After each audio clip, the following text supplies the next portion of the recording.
Sesaat lagi akan Anda dengarkan spesial program Dialog Sambang Parlemen. Acara ini dipersembahkan oleh Dewan Perwakilan Rakyat Daerah Kota Surabaya, Jalan Yosudarso nomor 18-22 Surabaya. DPRD Surabaya, Omah Curhat Arek Surabaya. 98,0 Radio Sonora Surabaya, part of Kompas Gramedia Radio Network. Selamat pagi sahabat Sonora, terima kasih Anda masih memilih Sonora menjadi radio yang menemani aktivitas Anda di pagi hari ini. Jam 8 sampai jam 9 kami hadirkan program Dialog Sambang Parlemen, hasil kerjasama Radio Sonora Surabaya dan DPRD Kota Surabaya, Omah Curhati Arek Surabaya. Saya Andri Komarudin yang menemani Anda sebagai host selama 1 jam ke depan.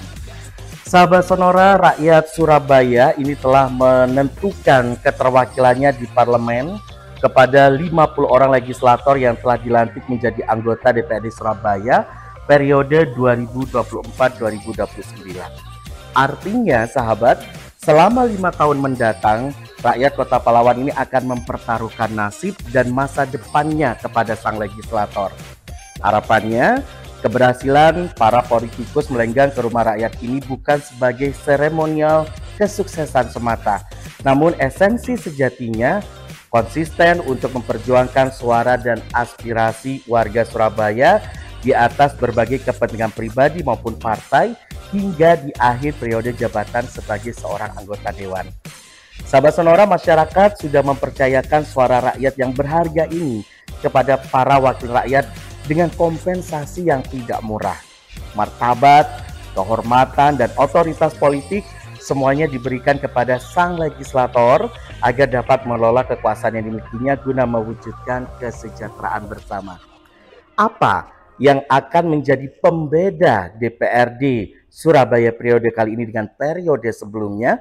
Nah, pagi ini saya Andri Komarudin akan mengajak sahabat Sonora untuk berbincang bersama narasumber kami, Bapak Pendeta Rio Patiselano, anggota DPRD Kota Surabaya periode 2024-2029 dari fraksi Partai Solidaritas Indonesia atau PSI, dengan topik bahasan menggendong aspirasi rakyat berjuang untuk Surabaya. Selamat pagi Pendeta Rio, apa kabar? Baik-baik, luar biasa. Selamat pagi Mas Andre, selamat pagi juga sahabat Sonora. Sebelumnya saya ucapkan terima kasih Pendeta Rio sudah meluangkan waktu berbincang bersama kami pagi dengan hari senang ini. hati, sama-sama. Baik, sahabat Sonora, mungkin Anda sudah tidak asing dengan sosok narasumber kami yang satu ini ya, karena saya panggilnya Pak Rio, boleh? Siap. Pak Rio ini sebelumnya juga sempat menjadi anggota legislatif untuk periode sebelumnya. Saya ucapkan welcome to home. Terima kasih. Selamat datang kembali di rumah rakyat, Pak Rio ya. Terima kasih. Baik, sahabat Sonora, sedikit informasi untuk Anda, kita sedikit flashback ya. Pak Rio ini sudah untuk ketiga kalinya, kali ini menjadi anggota DPRD Kota Surabaya tahun 2009 ya, hingga 2014 yang waktu pertama. Ya. Ya. Kemudian yang kedua periode tahun 2014 hingga 2019 dan saat ini 2024 hingga 2029. Nah, agar sahabat Sonora yang mendengarkan perbincangan ini paham tentang success story dan keberhasilan track record Anda selama berkiprah dan mengabdi di rumah rakyat ini. Kalau boleh tahu, kita sedikit flashback, kenang-kenangan, kembali ke belakang. Karena kalau pagi ngomong berat, terlalu ini ya Pak Rio ya. Sembari menemani aktivitas sahabat Sonora memulai ke tempat kerja. Sedikit flashback. Di periode sebelumnya Bapak pernah tergabung di komisi apa saja di DPRD waktu itu? Waktu tahun 2009 sampai dengan 2014 saya di komisi B yang membidangi perekonomian, keuangan, kemudian badan usaha milik daerah di Kota Surabaya, ada pertanian dan lain sebagainya, perizinan, penanaman modal, seperti itu. Sebagai pimpinan Komisi B pada 2009 sampai dengan 2014. Kemudian di 2014 sampai dengan 2019 ditugaskan kembali di komisi yang sama. Nah, nanti yang di 2024-2029 ini akan berganti komisi. Iya, berganti komisi. Baik. Kita penasaran ya, sahabat-sahabat, kira-kira Pak Rio nanti di komisi apa ini? Karena memang belum ya. Iya, lagi dalam persiapan semuanya. Baik. Ya. Nah, Pak Rio, menarik ketika kita kembali bernostalgia di 2 periode sebelumnya. Di Komisi B waktu itu, bidang ekonomi yang banyak menjadi sorotan. Ada isu besar apa, big isu apa yang sempat itu pernah Anda tangani dan kesuksesan menggiring, memperjuangkan isu itu untuk kepentingan masyarakat masih terasa sampai sekarang? Iya, yang pasti adalah saya harus garis bawahi semua karena Tuhan itu dulu. Dan yang saya bersyukur juga karya yang pernah dihasilkan, karena ini berkait dengan Komisi B, adalah terkait dengan keuangan, di mana yang namanya PBB itu untuk kali pertama di Indonesia ditarik secara otonomi daerah, itu dihandle oleh kota, yang tadinya PBB itu tersentral di pusat, di Dirjen Pajak. Tapi kemudian ketika diamanatkan oleh undang-undang dan kemudian diberi sebuah ruang untuk kemudian kita bisa mengelola sendiri dalam rangka otonomi daerah, kita kemudian menghandle sebagai kota yang pertama di kota Surabaya, di se-Indonesia sekitar 500 kota kabupaten, bahkan provinsi kita ini yang pertama kali Surabaya. Dan saya sebagai pimpinan Pansus pada saat itu tahun berapa kalau boleh tahu Pak Rio?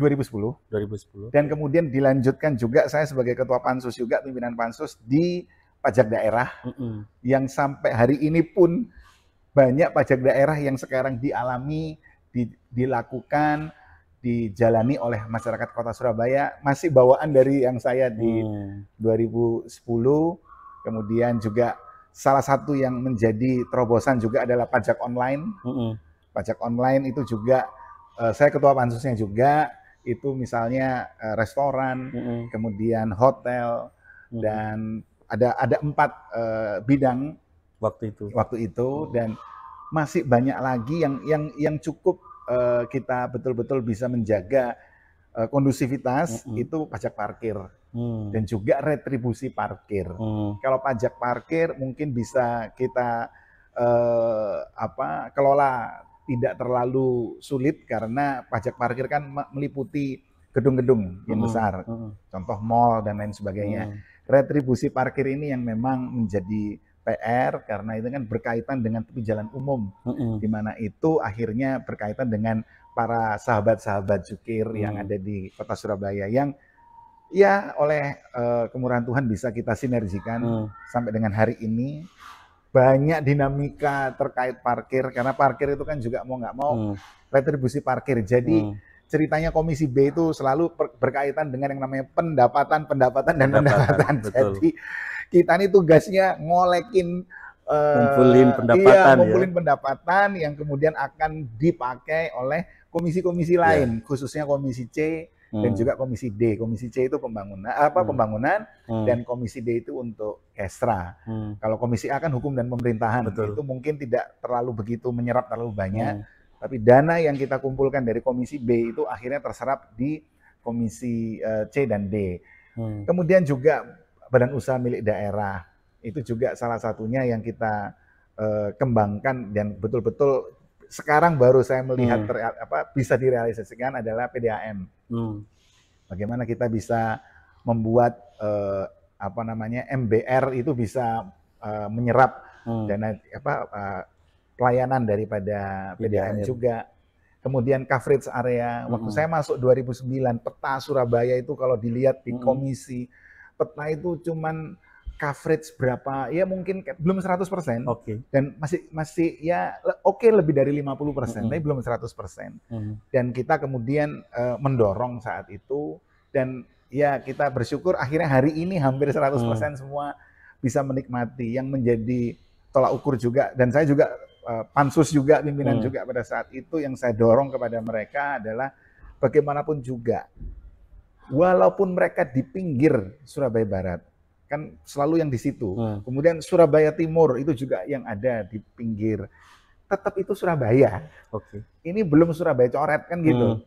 Kecuali udah Surabaya coret, nah itu udah lain kota kan gitu. Kalau yang di barat berarti ada Gresik, kalau di timur berarti ada Sidoarjo, dan lain sebagainya. Nah, tetapi kita terus menopang, kita terus mensupport PDAM dan akhirnya mereka bisa melakukan dengan baik dan bahkan peremajaan pipa pun hari ini dilakukan. Itu semua program dari kita dulu. Dimulainya dari kita dulu 2009. Dan progresnya panjang, butuh waktunya juga lama ya. Bahkan KBS punya night zoo, itu pun juga dari kita juga. Di periode sebelumnya. Iya, yang luar biasa yang menjadi sebagai pendobrak. Dulu kita itu punya namanya UPTSA, Unit Pelayanan Terpadu Satu Atap. Saya selalu bolak-balik bilang, loh, yang namanya satu atap itu berarti banyak pintu. Betul.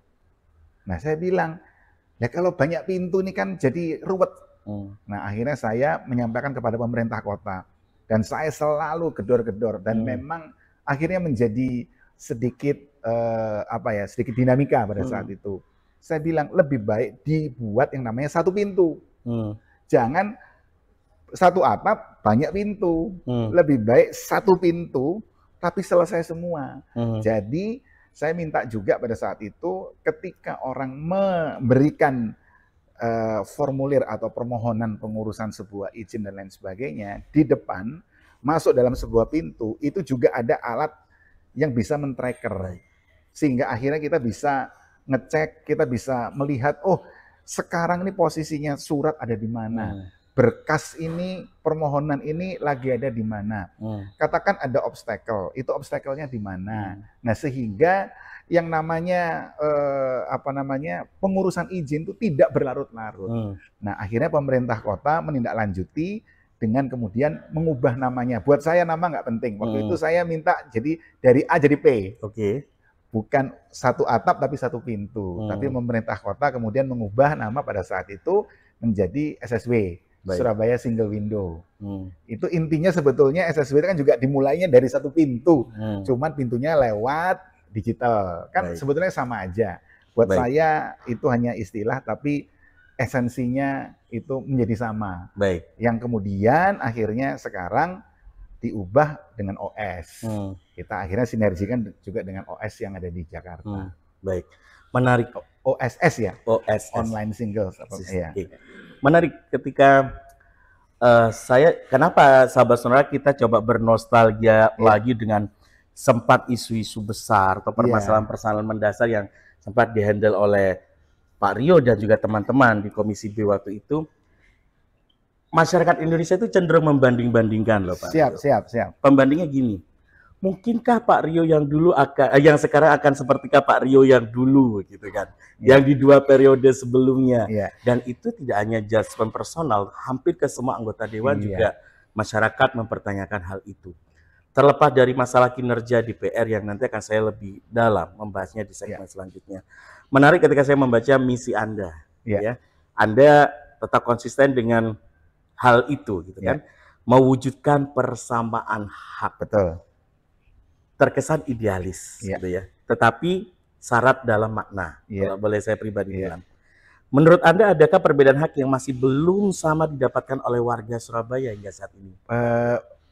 Kalau mau dibilang banyak, kalau mau dibilang sedikit. Jadi saya sebutnya lebih baik relatif. Ya. Tetapi yang kita bisa lihat bahwa kenapa kok saya menggunakan visi dengan misi seperti itu yang selalu tidak berubah? Karena buat saya begini, APBD ini itu milik rakyat. Jadi APBD itu tidak boleh hanya dimiliki oleh golongan tertentu saja. Jadi APBD harus bisa dirasakan oleh seluruh lapisan masyarakat. Jadi seluruh lapisan masyarakat itu harus bisa mengakses APBD ini. Ini salah satu contoh. Tentu ada contoh-contoh yang lain. Nah, salah satu misalnya bagaimana akses pendidikan, bagaimana akses kesehatan, bagaimana akses pembangunan. Itu dirasakannya itu semua. Baik juga akses sosial, akses kesehatan. Contoh, ketika ada Raskin saat itu ya, Raskin. Nah, Raskin ini ternyata hanya dinikmati oleh orang-orang tertentu. Kenapa orang-orang tertentu? Karena ternyata setelah saya masuk, kuotanya itu terbatas. Nah, ketika kita melihat slotnya itu terbatas, akhirnya teman-teman di masyarakat, baik itu RW, RT di lingkungan, akhirnya pun juga membaginya kebingungan. Nah, ketika kebingungan, akhirnya ya tentu mereka tidak bisa mengcover semuanya.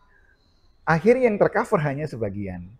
Nah, ketika yang tercover hanya sebagian, terlihat yang namanya diskriminasi. Yang sebenarnya itu bukan diskriminasi, tapi karena slot yang tidak lebar, sehingga membuat teman-teman di lingkungan itu tidak punya area atau coverage yang besar juga. Nah, makanya kemudian saya mendorong melalui APBD ini. Nah, APBD ini yang kemudian diupayakan sedemikian rupa, sehingga APBD ini bisa mengcover semua. Ini loh untuk masyarakat. APBD kita ini besar sekali. Nah, kenapa kita nggak memikirkan untuk masyarakat? Pembangunan penting. Saya tidak meniscayakan pembangunan, menafikan pembangunan harus. Tapi bagaimanapun juga masyarakat itu harus sejahtera dulu.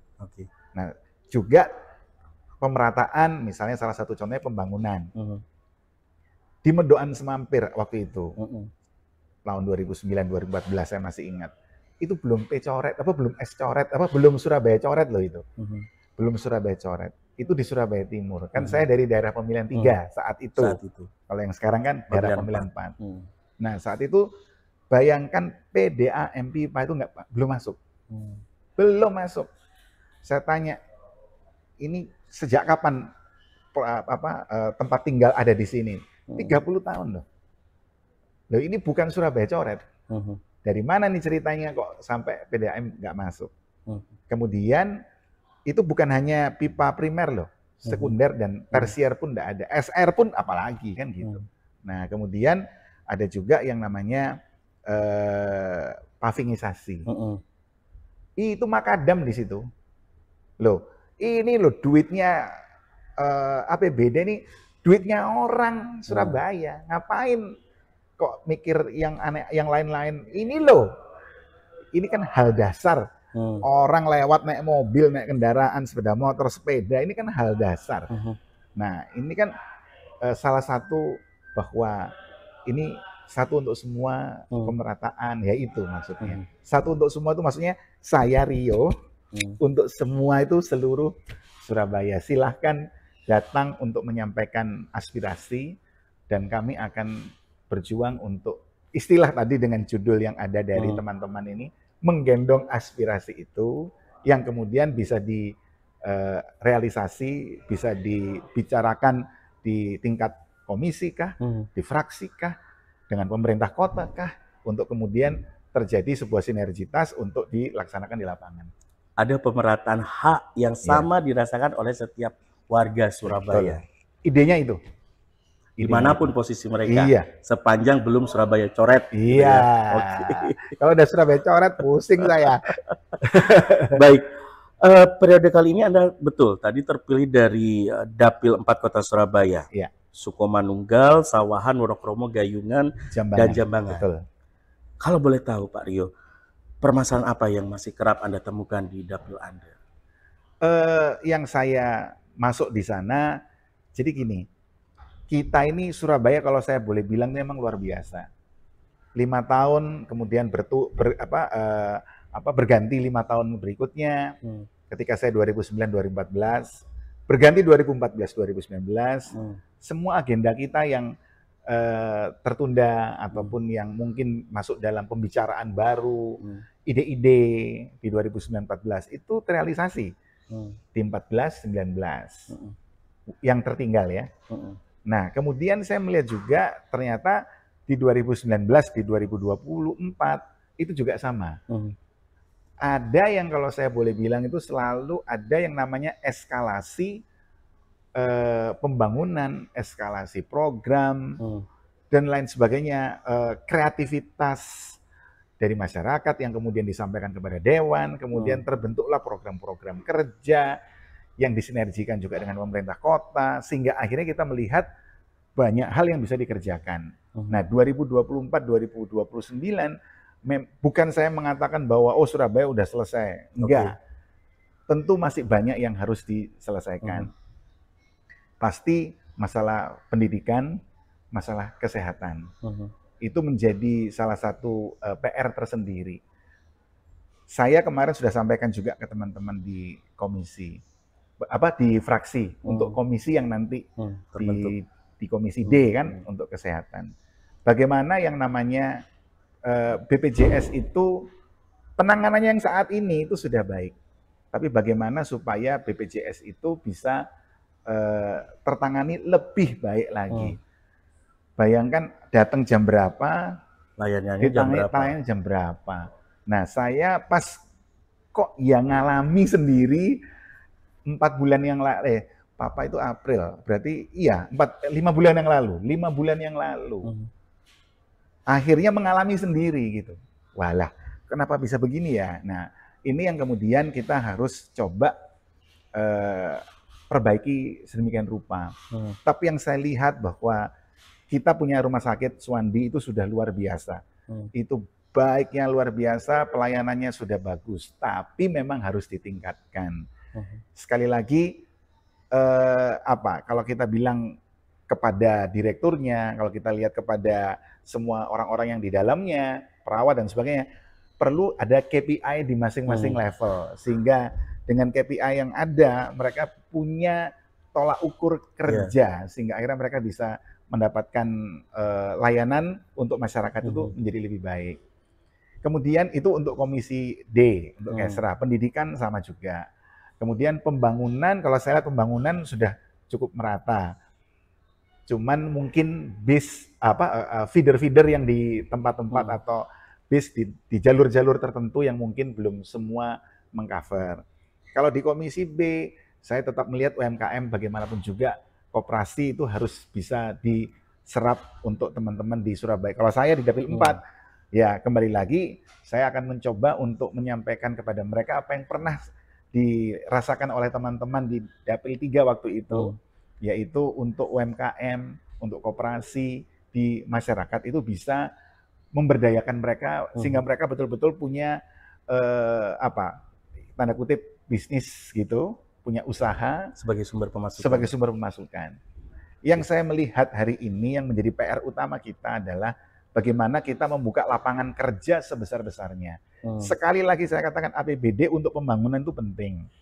Tetapi hari ini contoh di Jakarta, bulan lalu saya itu langsung dapat informasi bahwa pada saat itu saat itu disampaikan bahwa ada 10% lagi pekerja mengalami yang namanya PHK.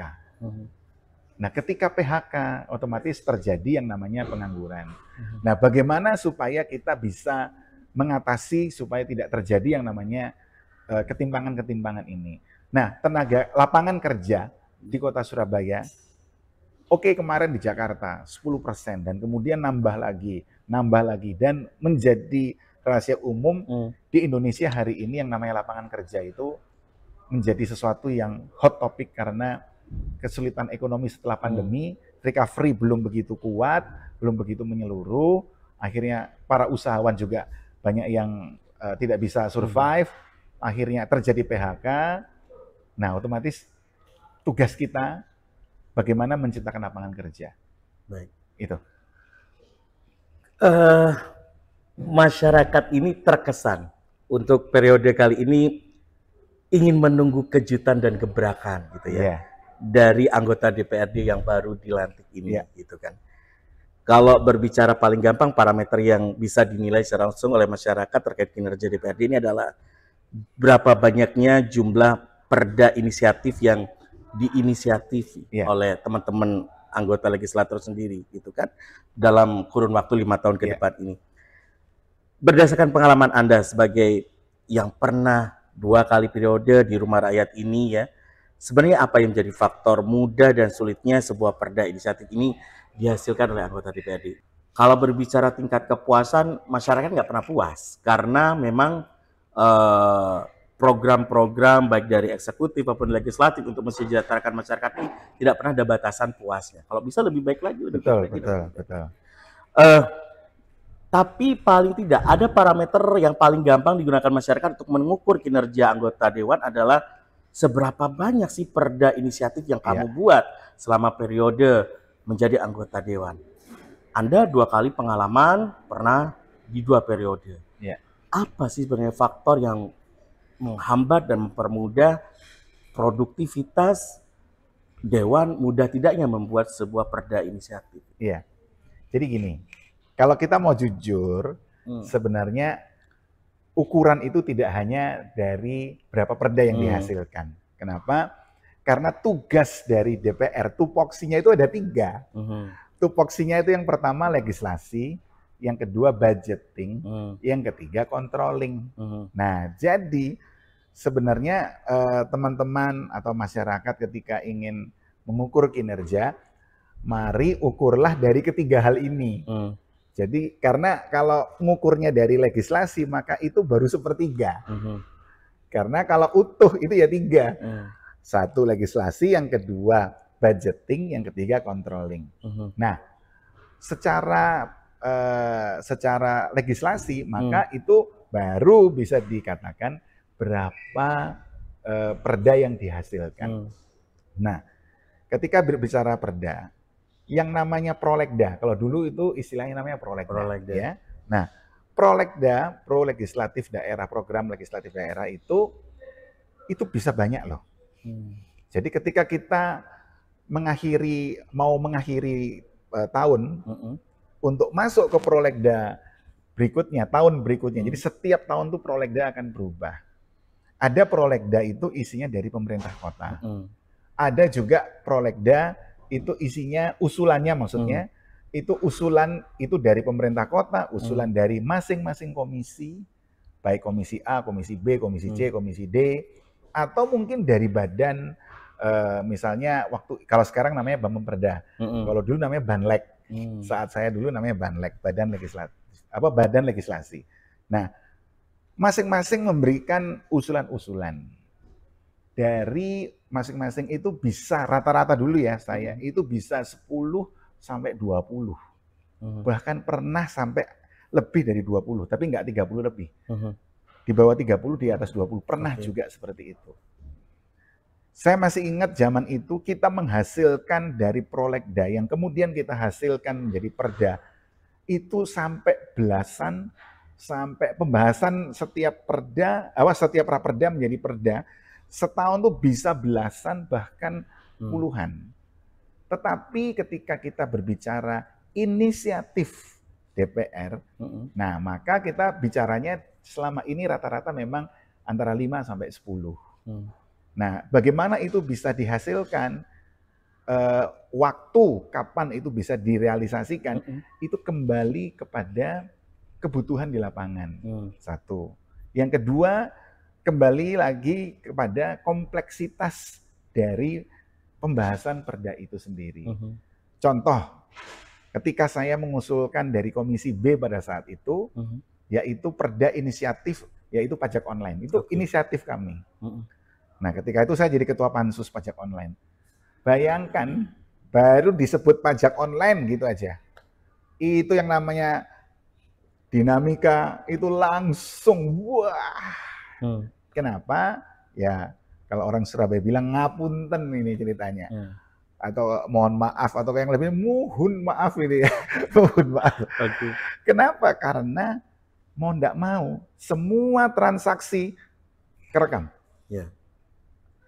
Yang biasanya omset berapa, mau nggak mau akhirnya jadi omset berapa. Kejadian di Badung, kota Badung di Bali. Ada sebuah restoran, ya, saya nggak sebut namanya. Sebelum ada pajak online, yang dia bayar, kan istilahnya ada namanya NPWBD, ya kan? Itu mereka bayar itu sekitar 50 juta. Begitu ada pajak online, setelah disahkan, dipasang, berikutnya dia bayarnya berapa? 250 juta. Gimana coba? Di Bandung, parkir pajak parkir nih. Pajak parkir ini tadi pajak restoran, ini pajak parkir. Nah, dia biasa setiap bulan itu nyetor NPWPD-nya itu 500.000.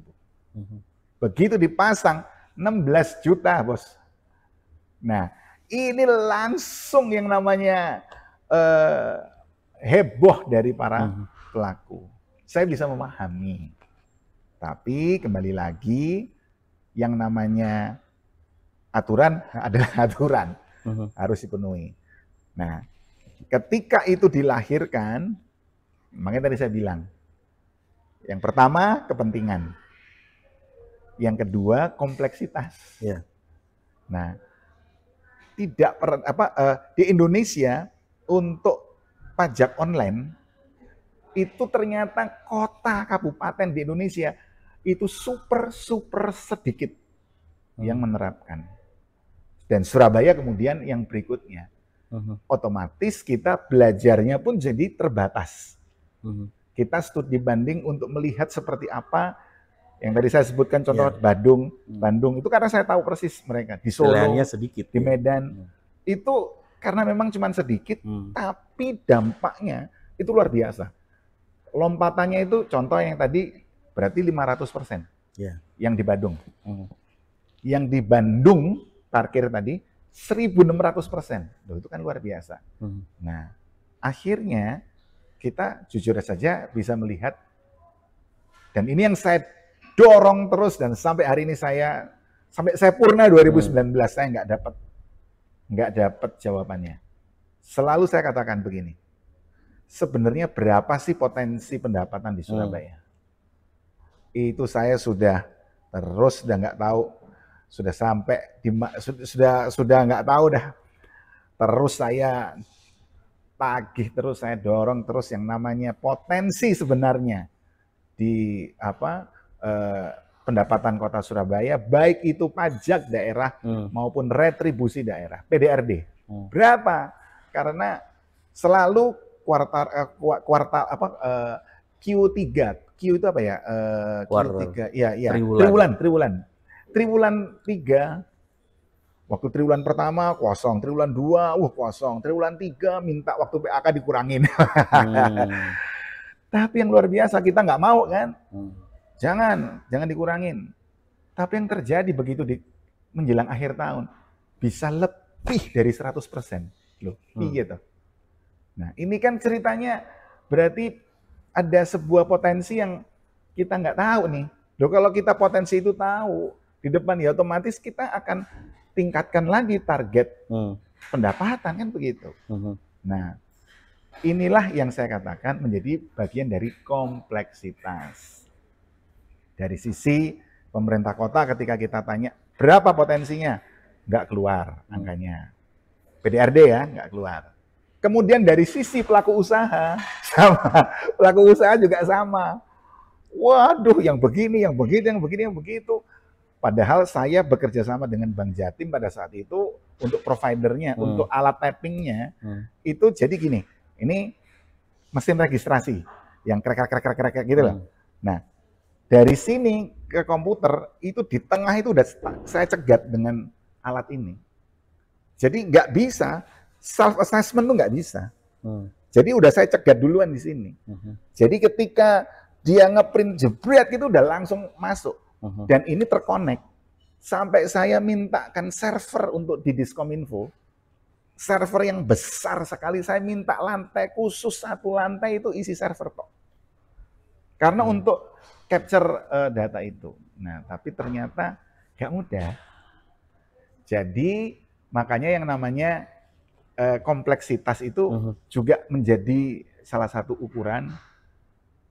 Bukan kita nggak mau selesai cepat perdanya, perda inisiatifnya.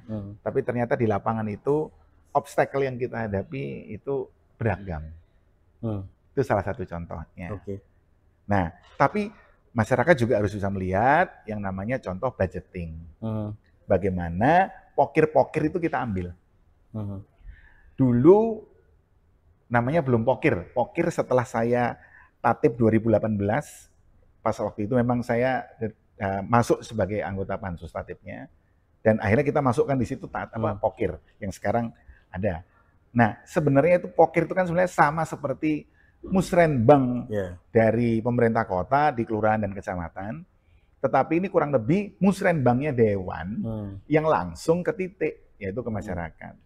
Nah, itu juga terekam, semua permasalahan lingkungan warga juga kita rekam, dan kemudian kita selesaikan, dan banyak sekali yang kita bisa kerjakan dan terrealisasi.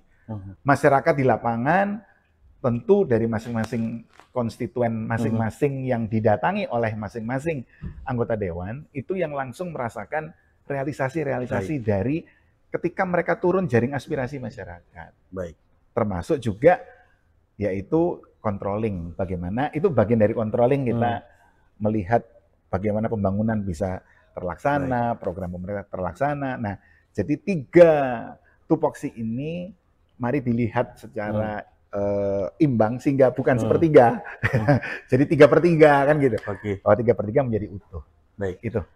Pak Rio, berbicara kompleksitas, bukan berarti di periode Anda nanti tidak akan ada lagi kompleksitas. Pasti. Dinamisasi ekonomi berubah, dinamisasi masyarakat berubah. Betul. Tingkat kompleksitasnya pun nggak mungkin tambah enteng, gitu kan? Betul. Yang pasti lebih challenging ke depannya. Betul. Nah, apa kiat Anda secara pribadi sebagai anggota dewan dengan pengalaman Anda sebelumnya dan juga apa ya? Saya menarik ketika saya membaca Anda mencoba memiliki value ini dalam pribadi Anda, integritas, cerdas, totalitas. Nah, ini menjadi moto hidup Anda yang coba Anda pahamkan ke konstituen Anda gitu kan. Dan saat ini bersifat personalize sekali sebagai sebuah budaya kerja. Nah, seharusnya budaya kerja seperti apa yang harus dimiliki oleh setiap anggota dewan ke depannya? Tentu saja harapannya agar indeks kepuasan masyarakat Surabaya terhadap kinerja DPRD Kota Surabaya di periode kali ini terus meningkat, bahkan lebih periode sebelumnya. Jadi yang utama adalah bagaimana kita dekat dengan masyarakat. Ya, ketika kita dekat dengan masyarakat, maka kita bisa mendengarkan apa yang menjadi kebutuhan masyarakat. Nah, itu adalah integritas dan totalitas yang saya maksudkan. Bahwa integritas kita, bahwa kita bukan saja hanya skup di gedung ini saja. Tapi kita ini ada di masyarakat. Totalitas artinya bahwa ketika masyarakat memberikan sebuah persoalan, problem di lingkungan dan lain sebagainya, saya menggunakan KPI juga untuk diri saya sendiri. Berapa lama ini ketika masyarakat ngasih ke saya hari Senin, tanggal sekian, tanggal berapa saya bisa menyelesaikan? Nah, ini menjadi KPI saya secara pribadi. Nah, ini yang disebut integritas dan totalitas. Kemudian cerdas tadi itu bicara penanganannya. Bagaimana kita bisa menangani sebuah permasalahan itu dengan think out of the box. Berpikir di luar kotak. Kalau umumnya itu menyelesaikan dengan cara misalnya seperti ini. Nah, coba kita lihat angle view-nya dari angle view yang lain. Pasti ketemu kok. Nah, ketika ketemu baru kita bicarakan sama pemerintah kota. Baru kita bicarakan sama teman-teman di gedung ini. Kan bagaimanapun juga saya tidak sendiri. Di tempat ini ada 50 anggota dewan dan 49-nya adalah sahabat saya semua. Jadi kita bersinergi bersama. Karena sama-sama gendongnya adalah satu kota Surabaya, bukan satu konstituen atau satu daerah pemilihan. Baik. Ini kita ngobrol lebih lama, Pak Rio, tapi keterbatasan waktu juga. Poin penting yang mungkin saya ingin tanyakan ke Pak Rio sekaligus sebagai closing statement dan harapan. Beban tidak gampang ke depannya, tapi sorotan masyarakat semakin tajam. Apalagi masyarakat sekarang cukup pintar, mudah mengakses kinerja orang yang mewakilinya. Harapan Anda, baik dari sisi internal legislatif di Dewan maupun harapannya masyarakat sebagai support system bekerjanya para anggota legislator di periode mendatang. Silakan. Jadi yang kita harus pahami bahwa tidak saja support system, tapi belief system. Jadi dengan adanya support system, semua bisa berjalan dengan baik. Tapi selama tidak ada belief system, yang ada adalah tidak ada sinergitas, tidak ada kesinambungan, tidak ada kerjasama, tidak ada kolaborasi. Kami di DPR maupun di pemerintah kota itu tentu tidak bisa sendiri. Saya bersama dengan teman-teman di DPR, kita saja harus melibatkan pemerintah kota untuk semua kegiatan. Tapi kegiatan kita nggak akan pernah ada kalau tidak ada masyarakat. Nah, jadi tiga hal ini harapan saya bisa berjalan secara dinamis dan kondusif selama 5 tahun ke depan dan konstruktif untuk kita bisa menghasilkan sebuah karya di periode 2024-2029 ini. Nah, makanya dari masyarakat memang kita tidak bisa menafikan kondisi itu tadi yang mereka mensoroti apa dan lain sebagainya. Tapi buat saya, harapan saya, please bergeraklah juga tidak hanya support system tapi belief system. Yakinlah bahwa kami bekerja untuk masyarakat di kota Surabaya. Kami bisa diakses kok. Silakan, gedung ini rumah rakyat. Sebenarnya saya ini kan wakil. Kan direkturnya kan masyarakat. Saya cuma wakil. Ini kan wakil. Sebenarnya bosnya kan masyarakat. Gedung ini pun juga gedungnya rakyat. Silahkan datang anytime, kan gitu. Kami bisa ditemui anytime. Nah, sinergitas inilah, kolaborasi inilah, kalau belief system itu terbangun, maka akhirnya semuanya berjalan dengan baik. Itu. Baik. Harapannya sahabat Sonora, kita semua ingin ya, tidak hanya di awal periode semangat membara ini ada di setiap dada anggota dewan kita, tapi di tengah periode melempem, gitu kan. Kita harapannya tetap terenggina sampai akhir periode nanti selesai sebagai bagian dari memegang amanah rakyat. Terima kasih Pak Rio untuk perbincangannya pagi hari ini. Terima kasih Mas Andre. Sehat selalu. Siap. Amin. Selamat menjalankan amanah, beban tugas yang tidak gampang, tapi saya yakin dengan apa yang Anda sampaikan tadi merupakan support dan belief system bersama. Amin. Baik. Siap. Baik, sahabat Sonora, demikian tadi perbincangan saya Andre bersama dengan Pendeta Rio Patiselano, anggota DPRD Kota Surabaya periode 2024-2029 dari fraksi PSI di program Dialog Sambang Parlemen ini. Apa dinamisasi yang ada di dalam Kota Surabaya? Jangan sampai Anda lewatkan episode-episode selanjutnya di Dialog Sambang Parlemen. Saya Andre Komarudin pamit, selamat melanjutkan aktivitas pagi Anda, sampai jumpa. Terima kasih telah Anda dengarkan spesial program Dialog Sambang Parlemen. Acara ini dipersembahkan oleh Dewan Perwakilan Rakyat Daerah Kota Surabaya, Jalan Yosudarso nomor 18-22 Surabaya. DPRD Surabaya, Omah Curhat Arek Surabaya.